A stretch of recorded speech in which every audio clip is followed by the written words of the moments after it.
Olá pessoal, nós vamos entrar agora no penúltimo capítulo da parte histórica do livro, que tem como título Armínio, os Remonstrantes e o Vergonhoso Sínodo de Dort. Bom, Armínio não teve uma infância e uma juventude muito feliz. Na verdade, o nome dele era Jacob Hermansson. E ele, quando nasceu, no mesmo ano em que ele nasceu, o pai dele morreu de uma forma muito trágica. Porém, o autor não deixa claro nessa parte do livro qual é a forma que o pai dele morreu. A mãe, viúva de Jacob, tinha ainda outros filhos pequenos, mas um padre das redondezas, que era muito simpatizante dos protestantes, resolveu adotar Jacob e levar para cuidar dele não só da alimentação, mas também dos estudos, da educação. O padre Teodoro Emílio cuidou de Jacob até aproximadamente ele ter 15 anos de idade. Quando chegou nessa idade, o padre também morreu. Mas um amigo que conheceu a história de Jacob e do padre Emílio, chamado Rodolfo Sneius, resolveu adotar Jacob e levou ele para Marburg, onde ele ingressou na Universidade de Leiden. Quando parecia que tudo ia dar certo para Jacob, a cidade natal dele foi atacado pelos católicos espanhóis que dizimaram a cidade por completo. Resultado deste ataque, toda a família e os parentes de Jacob foram mortos. Esse ataque foi conhecido como o Massacre de Oldwater. Bom, Jacob ficou muito triste com essa situação e diz o autor que ele passou semanas chorando pela sua família. E muito tempo depois ele resolveu mudar o seu nome, adotando a forma latinizada dele, que é Jacobus Arminius. Para nós, no português, Jacó Armínio. Em 1582, Armínio foi para Genebra depois de concluir os seus estudos para estudar com Teodoro Beza, aquele mesmo amigo e sucessor de Calvino. Acontece que mesmo nos estudos, Armínio não concordava muito com a ideia da predestinação pregada por Beza. Mesmo assim, quando Armínio terminou seus estudos, Beza escreveu de seu próprio punho uma carta recomendatória. Essa carta recomendatória tinha como intuito avalizar ainda uma proposta recebida por Armínio, para ele se tornar pastor em Amsterdã. Em 1588, Armínio foi ordenado ao pastorado em Amsterdã e ali ele ganhou uma fama de ser um bom pastor e um excelente pregador da palavra de Deus. Ele se casou pouco tempo depois, em 1590, e passou 15 anos pastoreando em Amsterdã. Depois desses 15 anos, ele deixou o ministério pastoral para poder voltar a dar aula em Landen, que foi a universidade onde ele se formou. Armínio não sabia, mas lá em Landen seria o lugar onde ele ia travar a mais ferrenha batalha acerca da mecânica da salvação. Na Universidade de Landen, Armínio conheceu Francisco Gomarus, que era um calvinista de corrente supralapsariana. Corrente essa que ele não concordava em gênero, número e grau. E a divergência entre Armínio e Francisco acabou ganhando um volume tão grande entre os seus alunos que ultrapassou os muros da Universidade de Landen. O que aconteceu então é que os dois foram chamados à Suprema Corte de Haia para poder colocar os seus pontos divergentes em julgamento perante 8 magistrados. Porém, esses 8 magistrados concluíram que as divergências das doutrinas pregadas por Francisco e por Armínio eram ínfimas e os dois deveriam aprender a conviver com essas diferenças. Francisco ele estava disposto, inclusive, a levar guerra civil para as ruas a fim de proteger a sua doutrina, a doutrina calvinista que ele pregava. Porque, segundo ele, a única doutrina correta que existia e a única igreja certa que poderia existir era a igreja de Calvino. Depois de toda essa confusão com Francisco, Armínio achou por bem convocar uma assembleia onde ele ia expor alguns pontos de dois documentos fundamentais da igreja da época que precisavam de uma melhor interpretação segundo a Bíblia.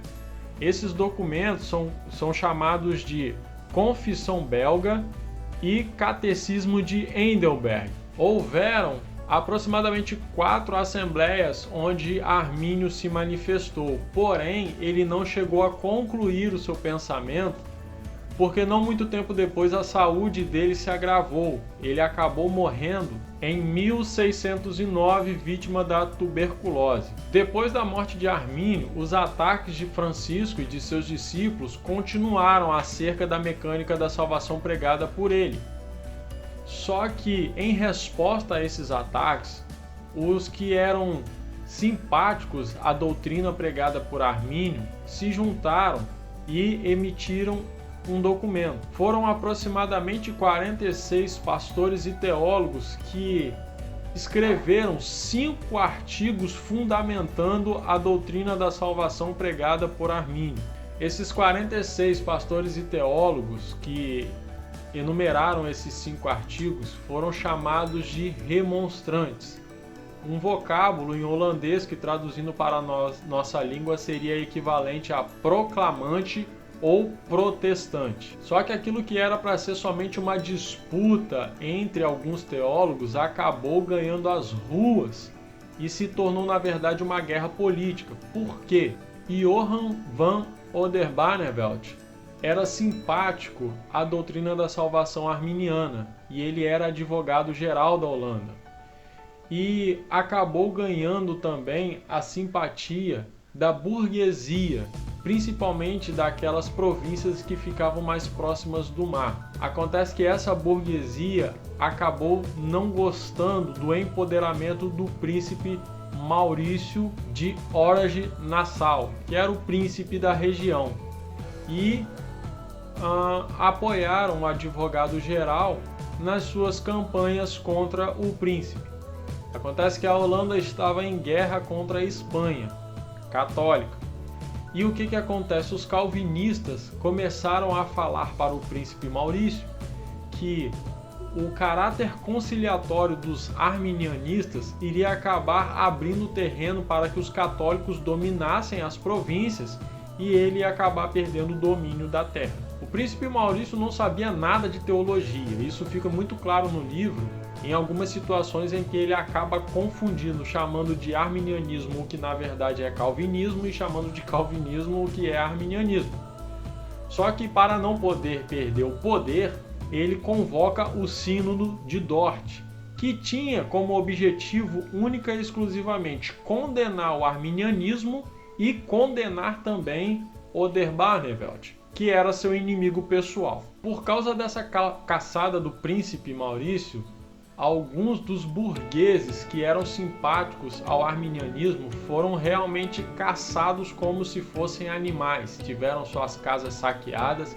Inclusive o livro narra a história de uma das esposas desses burgueses que estava sozinha na sua casa, a população se juntou, ela teve que sair correndo da casa e os habitantes ali da região correram atrás dela com pedaços de madeira, com ferros para poder matar, chamando ela de prostituta. Ela só não morreu porque um vizinho acabou acolhendo até a chegada do seu marido. Mas a casa foi totalmente destruída, queimada e saqueada. Bom, Oldenbarnevelt foi preso e julgado pelo Sínodo de Dort. Só que ele não teve acesso nem a advogados, nem aos processos, às folhas, os documentos que foram levados para lá, e muito menos a fazer uma defesa por escrito. Como eu disse para vocês, a intenção do sínodo era condenar Oldenbarnevelt e o arminianismo.